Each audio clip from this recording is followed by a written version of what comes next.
Gayon na lamang ang pag-ibig ng Diyos sa sanlibutan, kaya ibinigay niya ang kaniyang bugtong na anak upang ang sumampalataya sa Kaniya ay hindi mapahamak, kundi magkaroon ng buhay na walang hanggan. Pag pinag-usapan natin itong ating pinagdiriwang na kapistahan, the exaltation of the cross, we can easily remember these feasts by the image that we have. Halimbawa, yung mga larawan ng mga parmasya o ng mga tindahan ng gamot, di ba? More often than not, ang larawan ng parmasya o mga tindahan ng gamot ay yung ahas na nakatuhog sa isang tikin. Minsan pagkakamalang isaw, pero ahas yan na nakatuhog doon sa isang tikin. And the image ay galing sa narinig nating unang pagbasa mula sa aklat ng mga bilang. Nang inutusan ng Diyos si Moises na gawin iyon para maging gamot sa mga tao. Narinig ninyo ang sinabi. Okay, so magtuhog ka ng isang ahas na gawa sa tanso. Ilagay mo sa tikin at sino mang natuklaw ng ahas na tumingin doon ay hindi mamamatay. Ngayon, pag pinag-usapan natin yung image ng gamot at ng kaligtasan, maalala natin yung mga sinasabi ng mga naunang nagpapaliwanag dito, ang krus, no? Yung ahas na inilagay na ahas na tansong inilagay sa tikin at tinitinanghala ng tao sa lumang tipan ay naging ang krus ng ating Panginoong Jesucristo na kung saan siya'y nakabayubay. Kapag tayo'y nagpupuresisyon o nag-station of the cross sa mga mahal na araw, ang sinasabi natin, masdan ninyo ang kahoy ng krus. Doon ay nakabayubay ang tagapagligtas ng mundo. Masdan ninyo ang kahoy ng krus, doon ay nakabayubay ang tagapagligtas ng mundo. Kung ang kasalanan ay pumasok sa pamamagitan ng unang mga magulang natin, ni Adan at ni Eva, sa pamamagitan ng kanilang pagsuway at pagkain sa pamamagitan ng bunga ng isang punong kahoy, ang kaligtasan ay natamo natin sa pamamagitan ng mundo, ang ating Panginoong Jesucristo. Kung titingnan natin ang pangalan nitong ating pinagdiriwang exaltation, no? Pagtatanghal sa banal na krus, maalala natin ang isang bahagi ng banal na kasulatan na nagsasabi, and they shall look at him whom they have pierced. At titingalain nila siya na kanilang sinibat.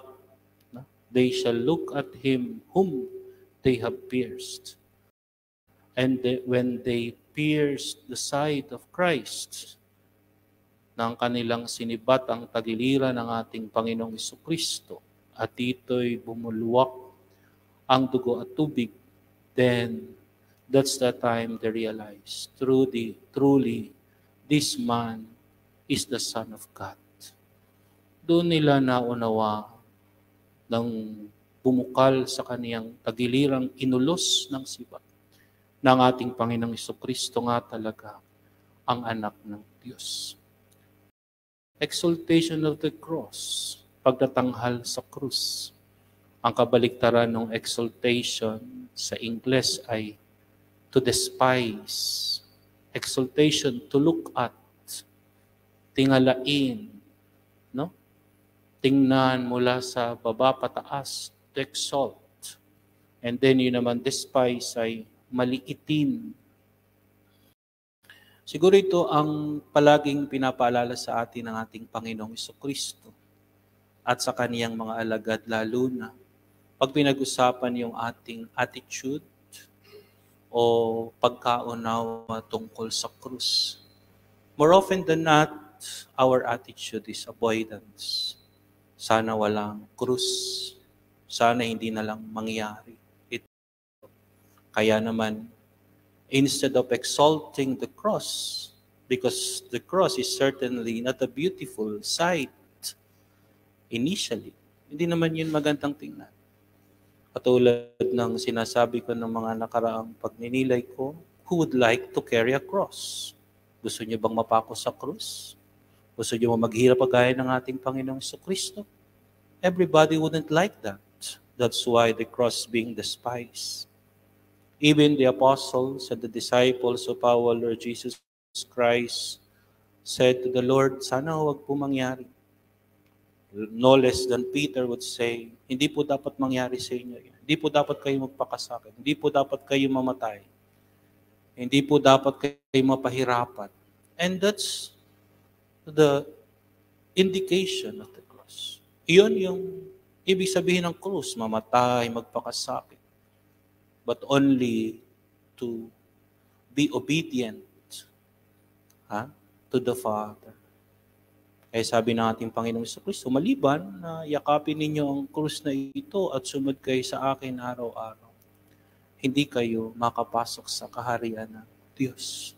So the cross that we despise ay dapat nating itinatanghal. Okay? Yung krus na ayaw natin, na nilalayo natin sa ating sarili, na gusto natin takasan. Katulad na ating ginagawa ngayon, ay dapat pala nating itanghal. At doon sa krus, makikita natin ang Panginoong Jesucristo. But we have to look beyond the cross. What is the meaning of looking beyond the cross?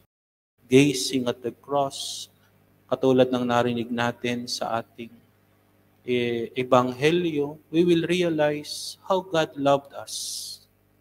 Gaano tayo kamahal ng Diyos, ng ating Ama, sa pamamagitan ng krus. Habang tayo nagtatanghal sa krus, tumitingin sa krus, pinaglinilayan ng krus, maunawaan natin gaano tayo kamahal ng Diyos.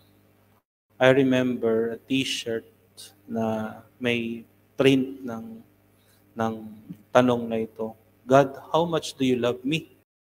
God, how much do you love me? And the answer is, let me count the ways. Ibig sabihin ng let me count the ways with the image of the cross and the wounds na meron ng ating Panginoong Jesucristo. How many wounds, how many nails, how much suffering He endured because of God's love for us. And that's the measurement of love, suffering. That's the measurement of love, to endure everything for us. For God so loved the world that He gave us His only begotten Son, our Lord Jesus Christ. That's the lesson siguro na dapat nating maunawaan sa kapistahan na ito. To look at the suffering, tingnan natin yung mga paghihirap ng mga taong nagmamahal sa atin. The more the suffering, the heavier the difficulties, the more love we can imagine. Hindi ba? Mas mahirap, mas maraming sakripisyo, mas maraming pagsubok na iniaalay natin sa isang tao. Ganoon din karami at kabigat ang pag-ibig. Hindi ba? Kasi kung hindi mo naman gagawin iyon, kung hanggang doon lang palang kaya mo, hanggang doon lang ang pag-ibig mo. Di ba? Pero habang ikaw ay nagsasakripisyo ng mas marami, mas mabigat, mas mahirap, hanggang kamatayan, that's the true measurement of love. Kasi pwede mo naman sabihin, ayaw ko na lang.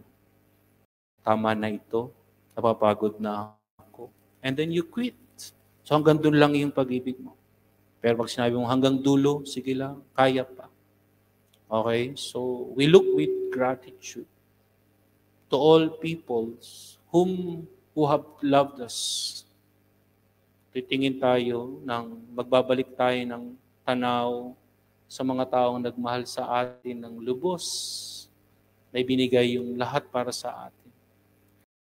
Kahit sila'y nasaktan, kahit sila'y nabigatan, kahit nandun na sila sa punto na gusto na nilang umayaw, pero hindi sila umayaw. Because of love.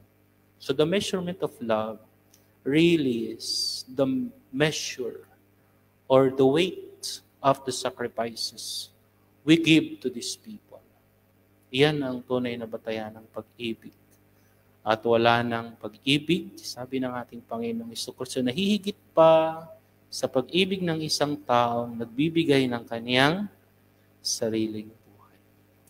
So we look beyond the cross. We might be scared at first when we gaze on the cross. Nakakatakot naman ang krus na iyon. Ang kahulugan nun ay kamatayan. Ang kahulugan nun ay paghihirap. Ang kahulugan nun ay sakit. But if we look beyond it, we will realize it is the measurement of love. It is the measurement of self-giving. It is the measurement of God's hope for us that we be saved through our Lord Jesus Christ. Amen.